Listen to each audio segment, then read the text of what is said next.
কেন ওর নাম বিরাট কোহলি বুঝিয়ে দিয়েছে গতকাল। রান চেস করে জেতা কাকে বলে। বন্ধুরা, স্পোর্টস বাংলা চ্যানেলে আপনাদের সবাইকে স্বাগত। যারা এখনও আমাদের এই চ্যানেলটি সাবস্ক্রাইব করেননি অবশ্যই সাবস্ক্রাইব করে আমাদের সঙ্গে জুড়ে থাকুন। আলোচনা করব গতকালকের ম্যাচ নিয়েও, আলোচনা করব আজকের ম্যাচ নিয়েও। আজকে কিন্তু গুরুত্বপূর্ণ ম্যাচ, বিশেষ করে পাঞ্জাবের জন্য। পাঞ্জাব বনাম মুম্বাই। মুম্বাই তো এক প্রকার ছিটকেই গেছে প্লে অফ থেকে, তবে ওই নিয়ম রক্ষার ম্যাচগুলো তো খেলতে হবে। তার আগে বলে রাখি, পয়েন্টস টেবিলের শীর্ষে পৌঁছে গেছে ব্যাঙ্গালোর।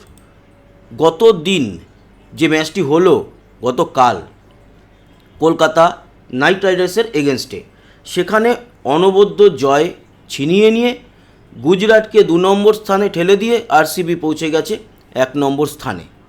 এবং একেবারে শেষে 9 নম্বর আর 10 নম্বর দল হচ্ছে মুম্বাই এবং এলএসজি। আজ পাঞ্জাব কিংস বনাম মুম্বাইয়ের খেলা আছে, আসছি সেই আলোচনায়।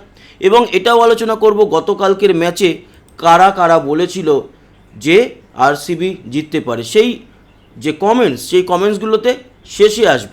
তার আগে আজকের ম্যাচ নিয়ে একটু আলোচনা করে নিই। তবে তারও আগে যে বিষয়টা, সেটা হচ্ছে যার অবদান এই গতকালকের ম্যাচে জয়, সেই বিরাট কোহলিকে ভুললে চলবে না। গতকালকে ওপেনিং করতে নেমে কোন জায়গায় নিয়ে গেল দলকে, একেবারে জয়। এছাড়া নিজে 60 বলে 105 রান নট আউট। দেবদত্ত পারিক্কাল বেশ যোগ্যভাবে সঙ্গত দিয়েছিল। এই হচ্ছে বিরাট কোহলি এবং একটাই নাম, ভিকে। আসি অন্যান্য আলোচনায়, বিশেষ করে আজকের যে ম্যাচ। আজকের ম্যাচ রয়েছে পাঞ্জাব কিংস বনাম মুম্বাই ইন্ডিয়ান্স। মুম্বাই ইন্ডিয়ান্স দলটাকে খুব ছন্নছাড়া লাগছে। মুম্বাই ইন্ডিয়ান্স একেবারেই ওই তাদের মনোবল যেরকম ভেঙে গেছে, জয়ের ইচ্ছাও যেন তাদের মধ্যে নেই। জয়ের ইচ্ছা বলতে মনে পড়লো পাঞ্জাব কিংস বনাম মুম্বাই ইন্ডিয়ান্সের হেড টু হেড কী আছে। জানি রাখি, এখনও পর্যন্ত 35 বার মুখোমুখি হয়েছে পাঞ্জাব বনাম মুম্বাই। এর মধ্যে 18 বার কিন্তু পাঞ্জাব জিতেছে, 17 বার মুম্বাই জিতেছে। নো রেজাল্ট হয়েছে এরকম কোনো ম্যাচ নেই। তাই এদিকে খুব যে এগিয়ে আছে তা নয়। 18-17 মানে 51-49 এরকম পার্সেন্ট জয়ের এগিয়ে রয়েছে। কিন্তু এই সিজনে যে খেলাটা পাঞ্জাব খেলছে আর মুম্বাই যে খেলাটা খেলছে, তাতে মুম্বাইয়ের থেকে অনেক গুণ এগিয়ে রয়েছে এই ম্যাচে, বা ফেভারিট কিন্তু পাঞ্জাব। উইন প্রবাবিলিটি দেখব এবং এটাও দেখব যে আবহাওয়া কীরকম থাকবে। আজকের ম্যাচ কিন্তু ধর্মশালা স্টেডিয়াম, মানে একেবারে আমাদের উত্তর ভারতে সবথেকে উঁচু স্থানে যে স্টেডিয়াম, সেই ধর্মশালায় আজকে খেলা। জানি রাখি, এই মাঠে এখনও পর্যন্ত পাঞ্জাব 15খানা ম্যাচ খেলেছে, তার মধ্যে জিতেছে 6খানা, 9 বার কিন্তু তারা পরাজিত হয়েছে।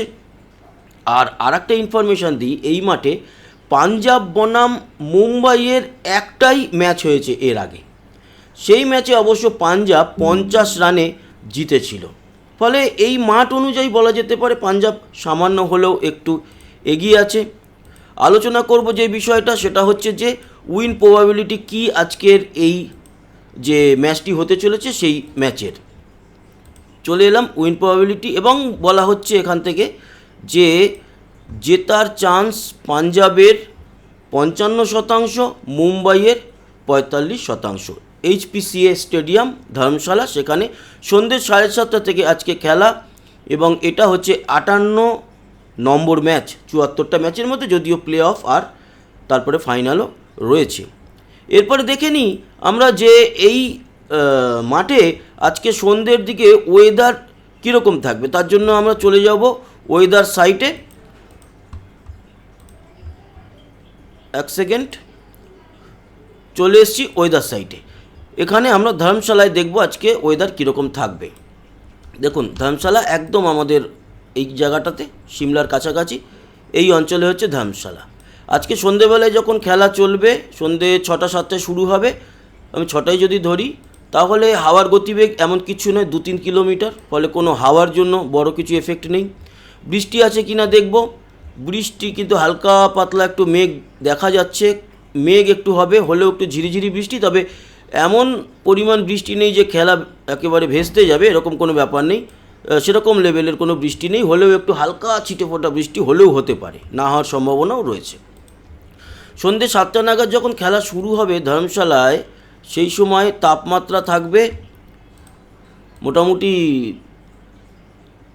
15-16 দিকে, আর রাতে যখন খেলা শেষ হবে সেই সময়ও ওই 13-14 দিকে নেমে আসবে। তার মানে ঠান্ডা পরিস্থিতি, উত্তর ভারত এখানে তো ঠান্ডা থাকবেই।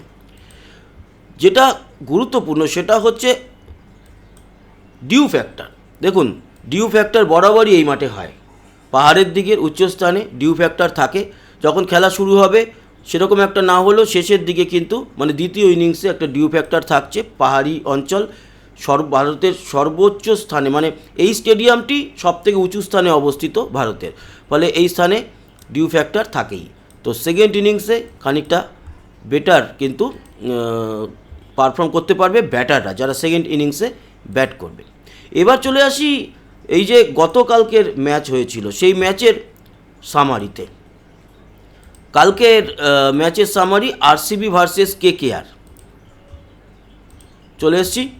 এবং গতকালকের এই যে ম্যাচে কেকেআর প্রথমে ব্যাট করেছিল এবং 20 ওভারে 4 উইকেট হারিয়ে 192 রান তোলে। আরসিবি 6 উইকেটে জয়লাভ করে 5 বল বাকি থাকতে 194 রান তুলে নেয় 4 উইকেটে, এবং 19 ওভার 1 বল খেলেছিল তারা। বিরাট কোহলির কথা বললাম, প্লেয়ার অফ দ্য ম্যাচ হয়েছে, 60 বলে 105 not out. Kolkata night Riders যখন ব্যাট করে তখন টপ 3 ব্যাটার হিসাবে অঙ্কুশ রঘুবংশী 46 বলে 71, রিঙ্কু সিং মোটামুটি ভালো খেলেছিল, অঙ্কুশ এই দুজনেই মোটামুটি ভালো খেলেছিল, 29 বলে 49 নট আউট। তাও কিন্তু এই রানটা আর একটু বেশি তোলা মানে উচিত ছিল কেকেআরের, মাঠ অনুযায়ী কালকে কিন্তু বেশ পাটা উইকেট ছিল। ক্যামেরন গ্রিন 24 বলে 32। এই হচ্ছে টপ 3 ব্যাটার কেকেআরের তরফ থেকে। বোলারদের মধ্যে বলি, ভুবনেশ্বর কুমার 4 ওভার বল করে 34 রান দিয়ে 1 উইকেট, জস হ্যাজেলউড 4 ওভার বল করে 35 রান দিয়ে 1 উইকেট, আর রশিক সালাম 4 ওভার বল করে 35 রান দিয়ে 1 উইকেট। বিরাট কোহলির কথা তো বললামই, আরসিবির হয়ে ব্যাট করতে নেমে 60 বলে 105 not out, player of the match. দেবদত্ত পারিক্কালও মোটামুটি ভালো খেলেছিল, 27 বলে 39, আর জেকব বেথেল 12 বলে 15। এদিকে যারা বল করেছে কেকেআরের হয়ে, কার্তিক ত্যাগী কিন্তু প্রথম উইকেট তুলেছিল, 4 ওভার বল করে 32 রানে 3 উইকেট। সুনীল নারায়ণ 4 ওভার বল করে 31 রান দিয়ে 1 উইকেট, এবং সৌরভ দুবে 2.1 ওভার বল করে 21 রান দিয়েছে, কোনো উইকেট পায়নি। এই হচ্ছে টপ 3 বোলার কেকেআরের। এবার আমরা দেখব যে গতকালকে যখন ভিডিওটা বানিয়েছিলাম তখন বলেছিলাম যে কমেন্টস করবেন, আজকেও যেরকম কমেন্টস করবেন, আজকের পাঞ্জাব বনাম যে মুম্বাই খেলা রয়েছে কার জয়ের চান্স বেশি। আমি তো মনে করি পাঞ্জাবের। গতকালকে কারা বলেছিল আরসিবি জিতবে আমরা দেখে নিই। দেখুন, গতকালকে যেটা দেখতে পাচ্ছি আমরা, প্রথমে যে লিখেছিলেন ওনার নাম হচ্ছে গিয়ে ব্লেন্স নক, যাই হোক ওটা কোনো আইডি নাম্বার হবে, কেকেআর ভুল হয়েছে। দিব্যেন্দু ভট্টাচার্য প্রথম ব্যক্তি যিনি কালকে লিখেছিলেন আরসিবি জিতবে। বাকি আমি কেকেআর আরসিবি জিতবে 100% লিখেছিলেন সুনীল লাহিরি। এছাড়া কেকেআর লিখেছে, যারা কেকেআর লিখেছে নাম পড়ব না, আপনারা দেখে নিন, কিন্তু যারা আরসিবি লিখেছে নাম পড়ব। আরসিবি আরিফ খান, আরসিবি শেখ শাকিল, তারপর আরসিবি সত্যজিৎ ভট্টাচার্য, আরসিবি অনিল দেববর্মা, অনেকেই কেকেআর মাঝে মাঝে লিখে গেছে, নাম পড়ছি না। আরসিবি লাহুই মাহফুজ, আরসিবি সাগনিক, তারপরে লিখেছে আরসিবি শম্পা চক্রবর্তী, আরসিবি জিতবে লিখেছে যিশু চন্দ,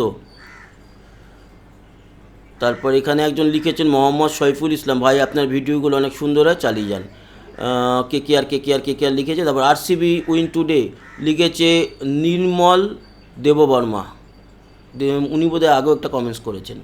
আরসিবি উইন লিখেছে সাবির, আরসিবি জিতবে লিখেছে কাদির, আরসিবি উইন লিখেছে ক্রিক ইনফো শর্টস, আরসিবি জিতবে লিখেছে চন্দনা অধিকারী, আরসিবি লিখেছে সৌম্যদীপ বোস, আরসিবি উইন লিখেছে দীপ গোকু, রয়্যাল চ্যালেঞ্জার্স ব্যাঙ্গালোর জিতবে লিখেছে আচ্ছা ওই একই। আরসিবি মোহাম্মদ সৈফুল ইসলাম, আরসিবি ওবায়দুল শেখ, আজকে আরসিবি আশা করছি আজকে জিতবে লিখেছে দেবুদাস, আরসিবি লিখেছে সায়ন মিউজিক, আরসিবি জিতবে লিখেছে আশিস মুখার্জি। তো অনেক কমেন্টসই নিলাম, মোটামুটি আজকেও কমেন্টস করবেন, কালকের ভিডিওতে কমেন্টস পড়ব। গতকাল রাতে ভেবেছিলাম যে একটা ভিডিও নিয়েই আসি বিরাট কোহলির পারফরমেন্স দেখার পর, তারপর অনেক রাত হয়ে গিয়েছিল। যাই হোক, আজকের এই ছিল আলোচনা। আশা করি ইনফরমেশান এবং ভিডিওটি ভালো লাগলো। সবাই ভালো থাকবেন, সুস্থ থাকবেন, আবার দেখা হবে। টাটা।